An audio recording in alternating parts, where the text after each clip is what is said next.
ರಾಜ್ಯದಲ್ಲಿ ಮುಖ್ಯಮಂತ್ರಿ ಬದಲಾವಣೆಯ ಹೈಡ್ರಾಮಾ ಮತ್ತು ಕಾಂಗ್ರೆಸ್ ಶಾಸಕಾಂಗ ಪಕ್ಷದ ಹೊಸ ನಾಯಕನ ಆಯ್ಕೆಯ ಕಸರತ್ತು ತೀವ್ರಗೊಂಡಿರುವ ಬೆನ್ನಲ್ಲೇ ಮಾಜಿ ಮುಖ್ಯಮಂತ್ರಿ ಸಿದ್ದರಾಮಯ್ಯ ಅವರಿಗೆ ಗೃಹಲಕ್ಷ್ಮಿ ಯೋಜನೆಯ ಬಗ್ಗೆ ಪ್ರಶ್ನೆ ಮಾಡಿದ್ದಾರೆ.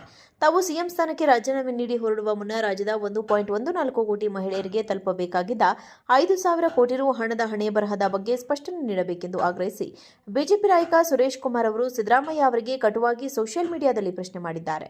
ಚುನಾವಣೆಯಲ್ಲಿ ಮತ ಗಳಿಸಲು ಸಾಧ್ಯವಾಗಿದ್ದ ಗೃಹಲಕ್ಷ್ಮಿ ಯೋಜನೆಯ ಹಣ 1.14 ಕೋಟಿ ಮಹಿಳೆಯರ ಕೈ ಸೇರಿರುವುದು ಸಣ್ಣ ಪ್ರಮಾದವಲ್ಲ, ಇದು ರಾಜ್ಯದ ತಿಜೋರಿಯನ್ನೇ ಲೂಟಿ ಹೊಡೆದಿರುವ ಸ್ಪಷ್ಟ ಉದಾಹರಣೆ. ಈ ಪ್ರಸ್ತಾವನೆ ನಡೆದು 5 ತಿಂಗಳು ಕಳೆದರೂ ಇಂದಿಗೂ ರಾಜ್ಯದ ಗೃಹಲಕ್ಷ್ಮಿಯರಿಗೆ ಆ ಹಣ ತಲುಪಿಲ್ಲ. ಸಚಿವರು ಹಣ ಪಾವತಿಯಾಗಿದೆ ಎಂದು ಸುಳ್ಳು ಹೇಳುತ್ತಿದ್ದಾರೆ. ಹಾಗಾದರೆ ಈ ಬಾರಿ ಮೊತ್ತದ ಹಣ ಎಲ್ಲಿ ಹೋಯಿತು, ಯಾರ ಜೇಬು ಸೇರಿತು ಎಂದು ಪತ್ರದಲ್ಲಿ ನೇರವಾಗಿ ಪ್ರಶ್ನಿಸಿದ್ದಾರೆ.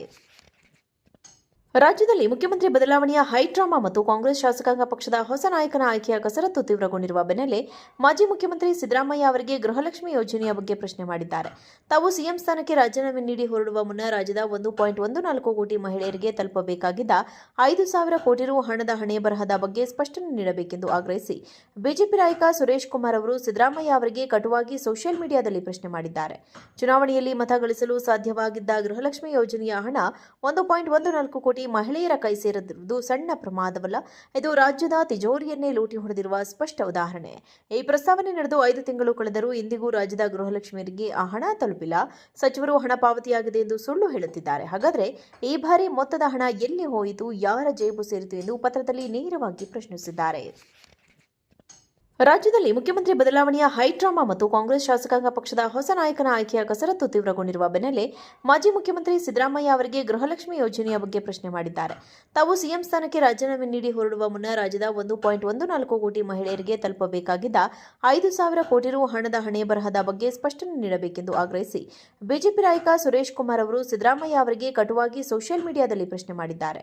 ಚುನಾವಣೆಯಲ್ಲಿ ಮತ ಗಳಿಸಲು ಸಾಧ್ಯವಾಗಿದ್ದ ಗೃಹಲಕ್ಷ್ಮಿ ಯೋಜನೆಯ ಹಣ 1.14 ಕೋಟಿ ಮಹಿಳೆಯರ ಕೈ ಸೇರಿರುವುದು ಸಣ್ಣ ಪ್ರಮಾದವಲ್ಲ, ಇದು ರಾಜ್ಯದ ತಿಜೋರಿಯನ್ನೇ ಲೂಟಿ ಹೊಡೆದಿರುವ ಸ್ಪಷ್ಟ ಉದಾಹರಣೆ.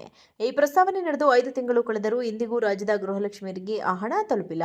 ಸಚಿವರು ಹಣ ಪಾವತಿಯಾಗಿದೆ ಎಂದು ಸುಳ್ಳು ಹೇಳುತ್ತಿದ್ದಾರೆ. ಹಾಗಾದರೆ ಈ ಬಾರಿ ಮೊತ್ತದ ಹಣ ಎಲ್ಲಿ ಹೋಯಿತು, ಯಾರ ಜೇಬು ಸೇರಿತು ಎಂದು ಪತ್ರದಲ್ಲಿ ನೇರವಾಗಿ ಪ್ರಶ್ನಿಸಿದ್ದಾರೆ. ರಾಜ್ಯದಲ್ಲಿ ಮುಖ್ಯಮಂತ್ರಿ ಬದಲಾವಣೆಯ ಹೈಡ್ರಾಮಾ ಮತ್ತು ಕಾಂಗ್ರೆಸ್ ಶಾಸಕಾಂಗ ಪಕ್ಷದ ಹೊಸ ನಾಯಕನ ಆಯ್ಕೆಯ ಕಸರತ್ತು ತೀವ್ರಗೊಂಡಿರುವ ಬೆನ್ನಲ್ಲೇ ಮಾಜಿ ಮುಖ್ಯಮಂತ್ರಿ ಸಿದ್ದರಾಮಯ್ಯ ಅವರಿಗೆ ಗೃಹಲಕ್ಷ್ಮಿ ಯೋಜನೆಯ ಬಗ್ಗೆ ಪ್ರಶ್ನೆ ಮಾಡಿದ್ದಾರೆ. ತಾವು ಸಿಎಂ ಸ್ಥಾನಕ್ಕೆ ರಾಜೀನಾಮೆ ನೀಡಿ ಹೊರಡುವ ಮುನ್ನ ರಾಜ್ಯದ 1.14 ಕೋಟಿ ಮಹಿಳೆಯರಿಗೆ ತಲುಪಬೇಕಾಗಿದ್ದ 5,000 ಕೋಟಿ ರು ಹಣದ ಹಣೆ ಬರಹದ ಬಗ್ಗೆ ಸ್ಪಷ್ಟನೆ ನೀಡಬೇಕೆಂದು ಆಗ್ರಹಿಸಿ ಬಿಜೆಪಿ ನಾಯಕ ಸುರೇಶ್ ಕುಮಾರ್ ಅವರು ಸಿದ್ದರಾಮಯ್ಯ ಅವರಿಗೆ ಕಟುವಾಗಿ ಸೋಷಿಯಲ್ ಮೀಡಿಯಾದಲ್ಲಿ ಪ್ರಶ್ನೆ ಮಾಡಿದ್ದಾರೆ. ಚುನಾವಣೆಯಲ್ಲಿ ಮತ ಗಳಿಸಲು ಸಾಧ್ಯವಾಗಿದ್ದ ಗೃಹಲಕ್ಷ್ಮಿ ಯೋಜನೆಯ ಹಣ 1.14 ಕೋಟಿ ಮಹಿಳೆಯರ ಕೈ ಸೇರಿರುವುದು ಸಣ್ಣ ಪ್ರಮಾದವಲ್ಲ, ಇದು ರಾಜ್ಯದ ತಿಜೋರಿಯನ್ನೇ ಲೂಟಿ ಹೊಡೆದಿರುವ ಸ್ಪಷ್ಟ ಉದಾಹರಣೆ. ಈ ಪ್ರಸ್ತಾವನೆ ನಡೆದು 5 ತಿಂಗಳು ಕಳೆದರೂ ಇಂದಿಗೂ ರಾಜ್ಯದ ಗೃಹಲಕ್ಷ್ಮಿಯರಿಗೆ ಆ ಹಣ ತಲುಪಿಲ್ಲ.